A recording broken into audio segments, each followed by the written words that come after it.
रही थी कि हमसे शादी कब कीजिएगा, तो हमने भी बोल दिया कि लगन में जय जय बा, चूतर तुहे धोबू सब तय बा।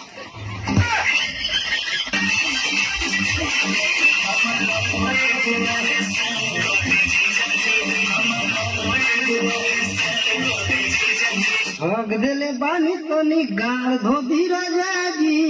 ए भौजाई तनी धोदा तू ही यार, धोदा धोदा धोदा ना धोबू। अच्छा तू ही धोदा हो, धोदा धोदा धोदा।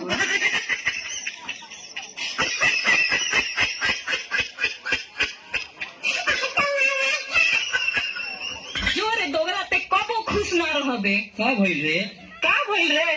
तोरा संगे हम होगी लगा के सपना देखनी आ करे सिकनी तू हमें के चूना लगा के चल गई ना। अरे